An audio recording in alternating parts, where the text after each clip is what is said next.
Alright, as you may have already gathered by the title of this video, I have some very exciting news to announce. I apologize, I'm a little late in getting this out. If you're a subscriber to Adam Gussow's channel, then you already know. January 14th in Boulder, Colorado at the Boulder Outlook Hotel, Adam and I will be getting together, joining forces to put on the YouTube Harmonica Clinic. This is the first, hopefully, annual of many YouTube Harmonica clinics to come. So here are some things you need to know. It's prepayment for your reservation only. At this point you won't even be able to walk in the door and just pay the day of, unless I make that announcement last minute. The way it's filling up now, it will probably fill up before the event is actually taking place. So limited seats. You've got to prepay to reserve your spot. It's $40, and payment preferred method is through PayPal, and you can email me at ronnieshellist@gmail.com to do so. The other thing you need to know is what's going on. Let me give you a kind of a very concise description of what we're going to do. We're going to start with a meet and greet at 12 p.m. and we'll hang out a little bit before getting started, and we'll then go into a little talk, a discussion on harmonica players as musicians, and each of us will give our insight as to what it really means, perhaps better define what the role of a harmonica player really is, and how some tips and suggestions on things to be thinking about, and how to go about it, how to develop yourself as a harmonica player specifically, and really more importantly as a musician. Then we will take maybe a 5-minute break or not, and split up and go into two groups. Adam will have a group that is working on the teachings of Nat Riddles, and I will have a group where we will be talking about the phrasing without fillers, or phrasing with no fillers is what I've called it. And really all I mean by that is I'm going to talk about how to phrase licks and riffs in a way that you don't have any filler notes that mean nothing, you know, just kind of playing to play. Remove those notes, create better space in your riffs, and start to actually say something with your phrasing. And in fact, I'm going to do a little bit of that today in the video in just a minute.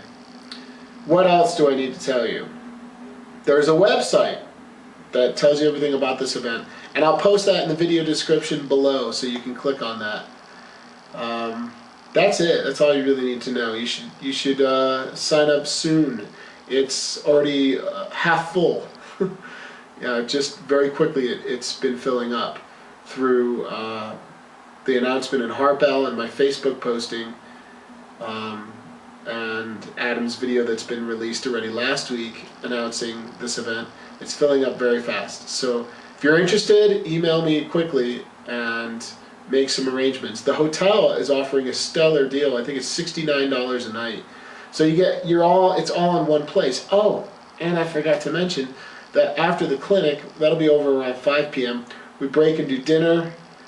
Everyone goes and does their thing for dinner, come back around 7:30, and there's a show, and at the same place, at the Boulder Outlook Hotel. It's going to consist of an opening act of Adam doing his one-man band show, and he'll also have his brand new CD he'll be promoting at that time, and it'll be followed by my band, which will be putting on a separate set of music, and obviously Adam will come up and play with us and jam with us quite a bit during that set, because that's the way we do it. And that's all you need to know about the event. I'm glad I remembered to tell you that. So what else? that's it for now. I'm going to give you a quick example of one way you can change up your phrasing. Think about it like this. There's many ways that you can change up your timing within a riff. So a phrase is a series of notes. So is a riff. A riff is a series of notes. That's a riff, or a lick, right? Those are all riffs. So there's ways to change up your phrasing within that riff, and there's also ways to change up your phrasing, musical phrasing, within a series of riffs. So how much space you're leaving between your actual riffs. So not just within, but between them. And one thing you can think about, this is just one example, and you don't have to do it every time, but it's a way to experiment, is try leaving between 3 and 4 beats before an upcoming chord change. So when the chord change goes from the 1 chord to the 4 chord, try not playing over the transition and see what happens. Let me give you an example.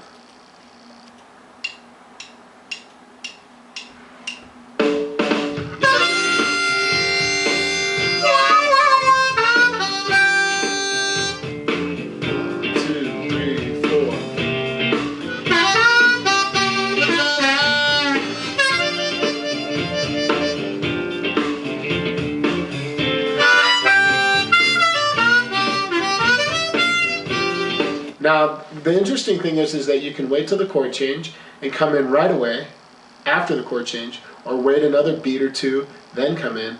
There's something kind of neat that happens when you do that. You allow the music to breathe, and you allow that chord change to really stand out. You're not playing on top of it, which allows the listener to really hear where the music is going. And that way, when you do go for your attack and you're playing your riff, you actually, it has more context almost for the average listener, because they just heard that progression of the music and they heard the chord change, and now they're hearing your riff.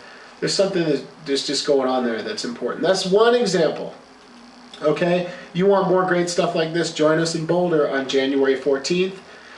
Don't miss the incredible Adam Gussow. It's going to be a great event, and I'm really looking forward to teaming up with him and seeing you guys out there. Thanks.